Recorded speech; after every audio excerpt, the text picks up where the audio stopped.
trong mưa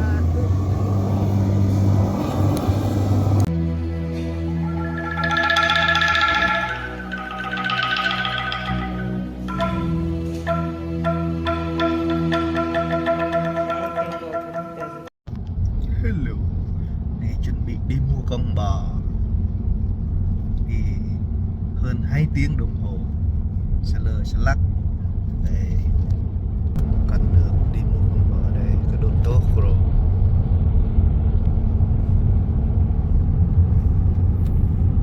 đây là gọi là country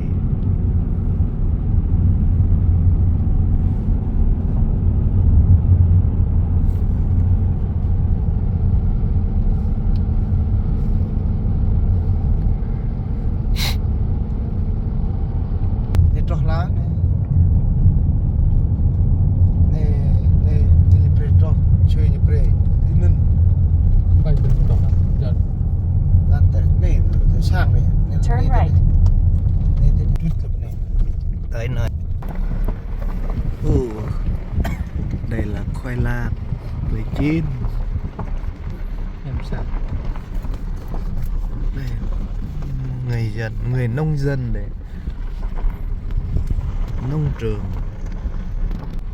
yêu nhiều tới nơi rồi đây chuồng bò chuồng dê mua một con bò 2 con dê con dê này làm 200 đô con bò này nữa 900 đô đó mình sẽ đi tham quan này xung quanh mình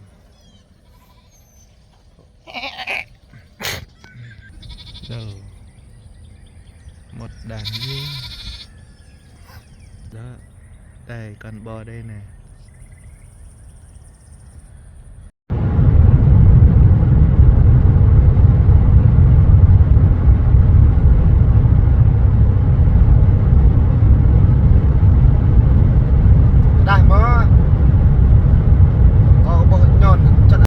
hello nè cho phải sang nè con bò tới nơi rồi mình sẽ quay cho mọi người cùng xem đây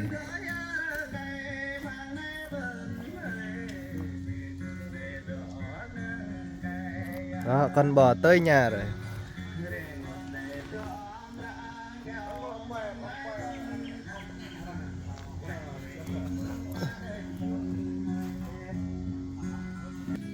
đây anh lớn chuẩn bị bộ tròn mùa chó đây.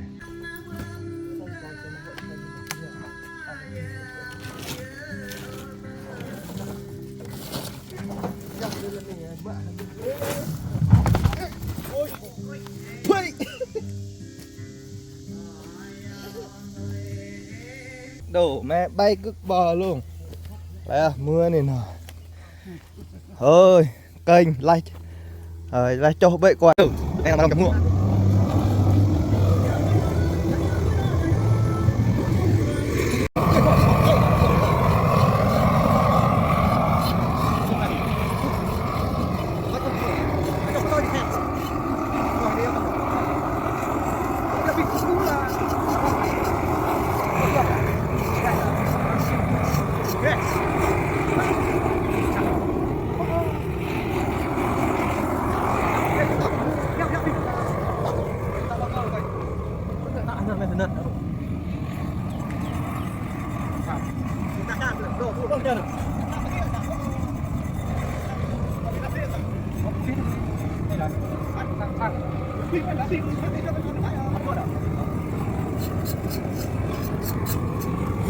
này bò nó thượng chọc quay lại mình nhiều thôi ít cực cần thôi vì thao thêm mà về coi là miệng mua về ở Việt Nam thì mình bà chiên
itu nih.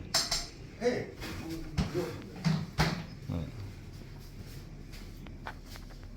Tiếp, cơm tiếp.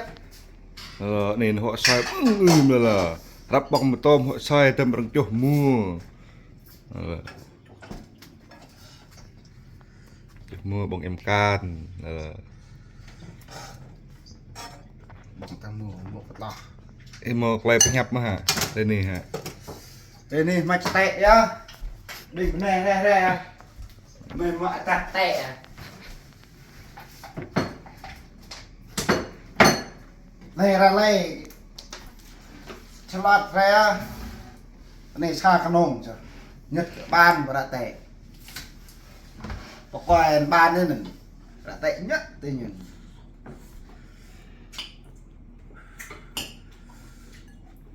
Họ nhìn. Đã tệ mà nhìn. sẽ à Đã tệ lại phải tu học nhỉ. Rap Việt. Đã tệ. mình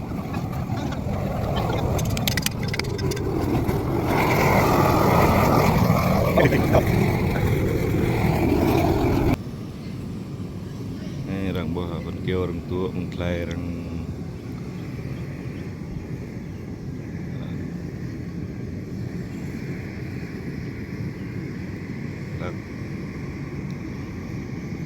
kia đây nè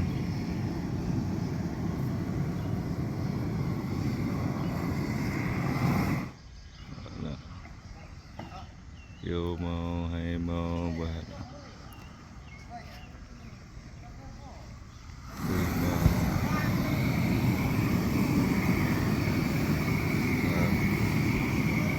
kỳ bụng họ sang nghe kỳ này chọc mua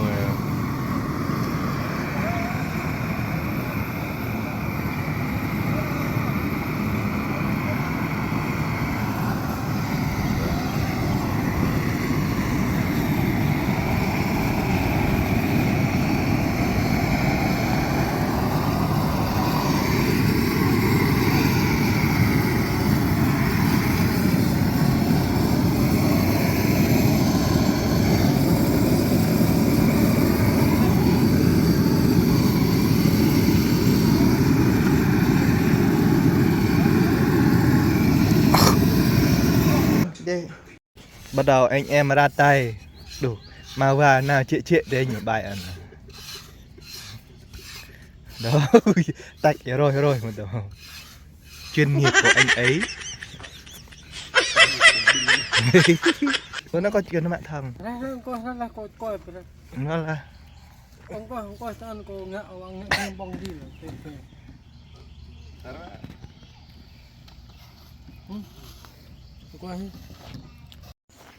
đây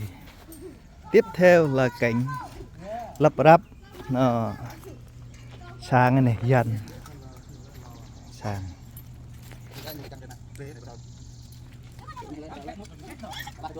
này cắt thật lúc này cái kiểu này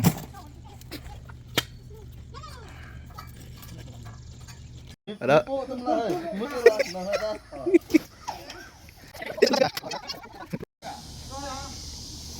bịa mật để vào ra lăng sang này.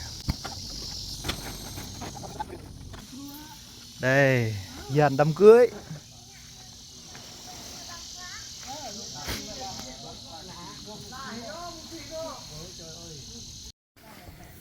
đồ ẩm nhầm thịt con lợn pranata tươi âm thực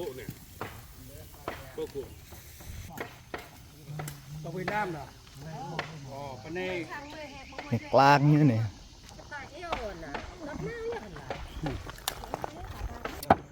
nhầm cá cho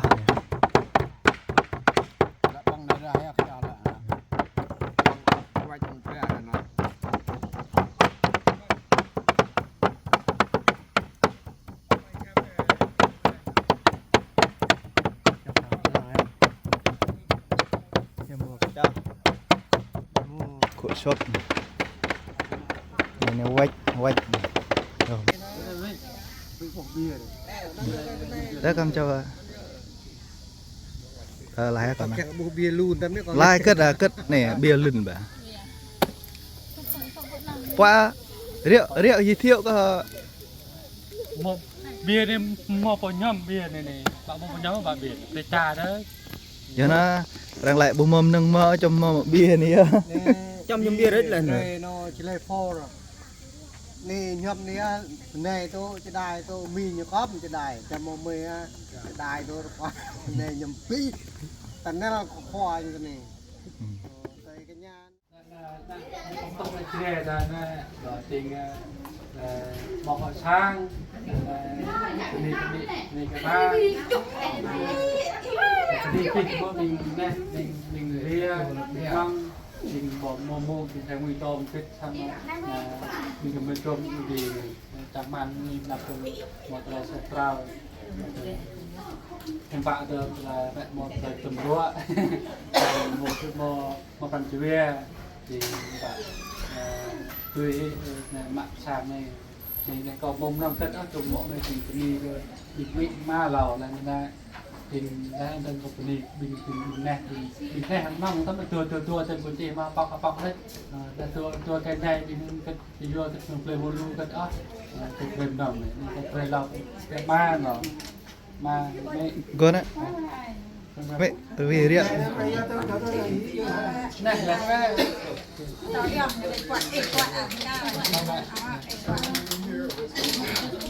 bậc thơ chỉ đây thợ yên tâm mà chả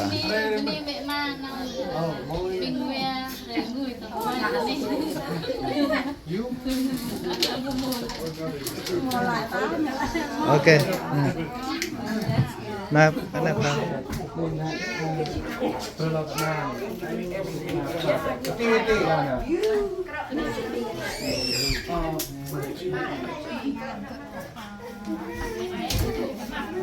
họ đi nghe cho nghe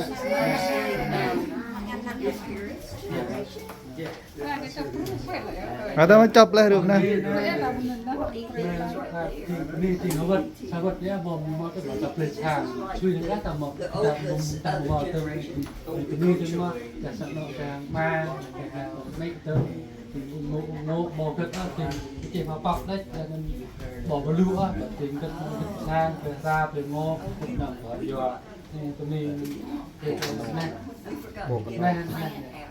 này bị lô cái trào như thế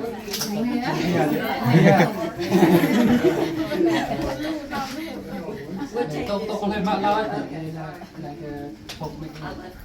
việc nhốt mà nhốt có nên là có mấy yêu thì dạ huynh tâm có yêu rồi từng nằm rồi là hay cho mình dạ reo chào rèo nhà nó bên đây là như nào về tôi cây này hả yêu ai cũng là ngay đấy thì cái em được cái bị nạn mà sang rồi chủ mới để càng quạt mời cái này cái này tông yun cái sang nọ mi viên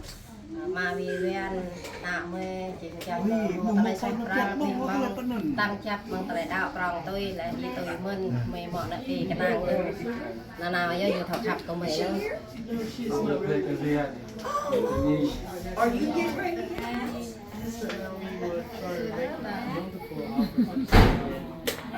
đây ở phía em mới nó là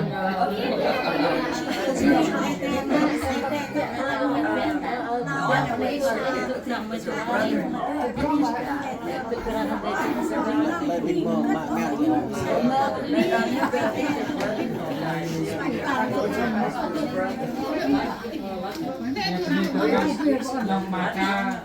ca này là đây đi có món cứ là như này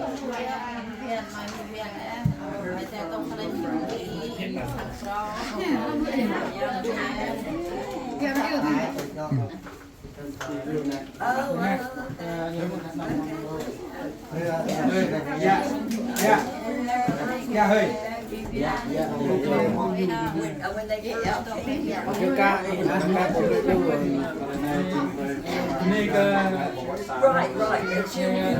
cái mà hem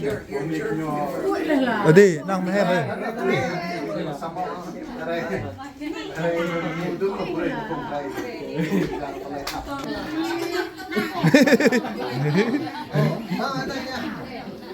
đây từ má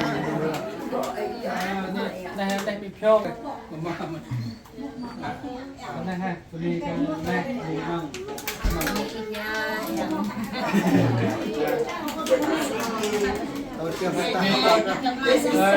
đây ha thon mà thon hả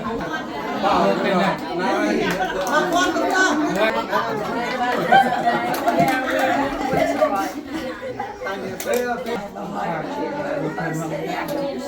nâng cái này để mít cơ để ba cơ cơ nàyตอนนี้สักน้อยว่าเข้าเกินไปเนี่ยเพราะว่ามันไปเตะตัวไปเองที่เราไปได้แล้วตัดลงไปเป็นเปิดนะครับ người ra thằng con có về ngàn nó một ngàn đó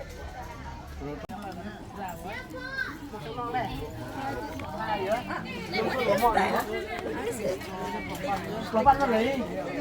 chậm chậm tới đây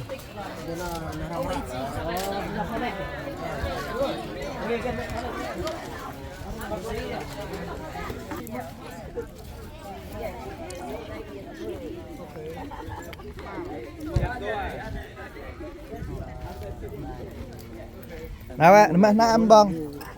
ba trái ba thùng vợ nhằm cái trò là pe mà bọn vâng biết gì được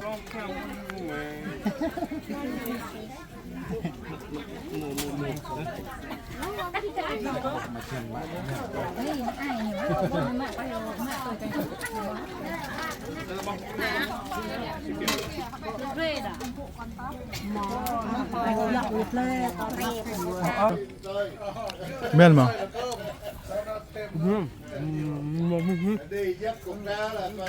con ta bằng cứ làm từ ra như rồi cái nào ông bông chứ miên mà miền là nó bị đũa mỏ hả Này là ó là hoa, ta chạy trong lần này không có phải ruộng ốc này.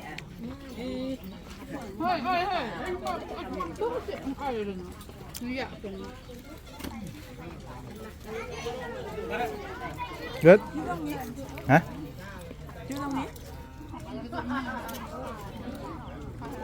Chưa